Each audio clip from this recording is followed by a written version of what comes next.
Class को यहीं पे समाप्त करते हैं, लेकिन एक बार क्विक रिवीजन करवा देते हैं। इस क्वेश्चन को हम क्विक रिवीजन करवा देते हैं। देखिए क्विक रिवीजन में देख लीजिए सब लोग कि state and proof Cauchy Hadamard theorems exam में आ सकता है जी। कूची-हैडमर थ्योरम्स कहता क्या है स्टूडेंट, तो ये कहता है जी if the radius of convergence of the power series, की ये पावर सीरीज है, इस पावर सीरीज का यदि रेडियस ऑफ कन्वर्जेंस r हो, तब इस पावर सीरीज से जो एब्सोल्युटली होता है कन्वर्जेंस हो जाएगा। मतलब इस पावर सीरीज जो एब्सोल्युटली सीरीज बनेगा वो कन्वर्जेंस होगा। तो कहा गया है the radius of convergence of the power series this is r, बहुत जगह रो भी लिखा मिलेगा, कोई दिक्कत नहीं है।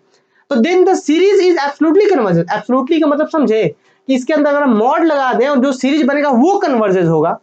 इसका एब्सोल्युटली कन्वर्जेंस कहने का मतलब कि मॉड लगाने के बाद जो बनता है वो कन्वर्जेंस हो, तो इसे एब्सोल्युटली कन्वर्जेंस कहते हैं हम लोग।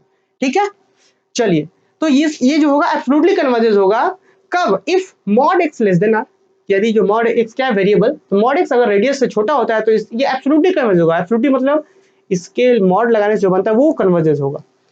तो ये एब्सोल्युटली होगा कब, जब this is less than r, और डाइवर्जेंस एब्सोल्युटली डाइवर्जेंस कब होगा, जब mod x less greater than r।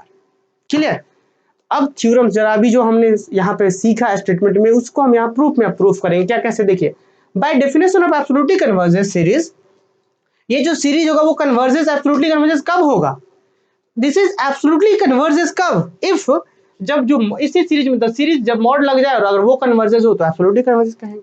मैंने आप सभी को समझाया भी अभी। इस सीरीज को हम एब्सोल्युटली कन्वर्जेंस कब कहेंगे, जब इसमें मॉड लगा दे और वो कन्वर्जेंस हो जाए तो फिर एब्सोल्युटली कहला जाएगा वो।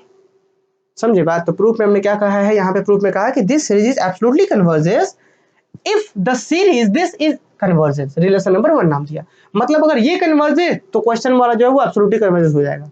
अब क्या करा हमने स्टूडेंट, अब थोड़ा हम आपको याद दिला दे, थोड़ा सा वापस से फिर से देख लीजिए।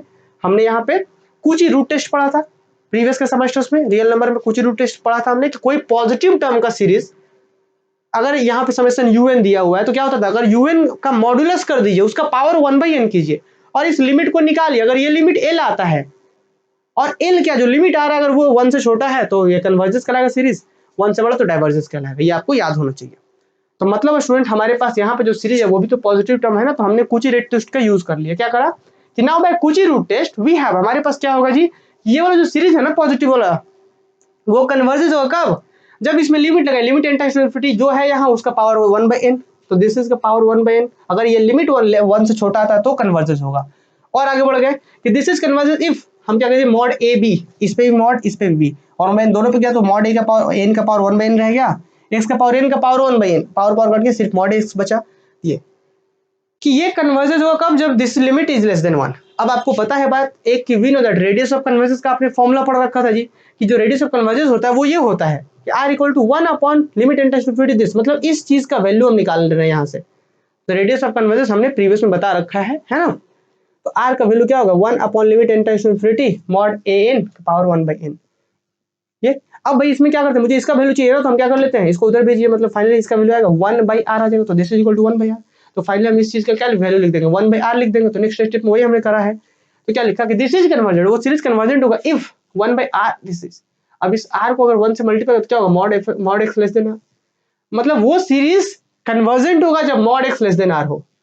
और आपको पता है रिलेशन 1 याद कीजिए कि वो रिलेशन 1 या क्या कहता था कि this is absolutely convergence if this convergent, मतलब ये कन्वर्जेंट होगा तो वो एब्सोल्युटली ऑब्वियस हो जाएगा। तो ये कब कन्वर्जेंट हो रहा है, जब mod x less than r हो रहा है। तो हमने वही चीज यहाँ पे लिख दिया है। क्या कहा है कि this is convergent if mod x less than r। तो finally hence we conclude that कि this is absolutely convergence if mod x less than r।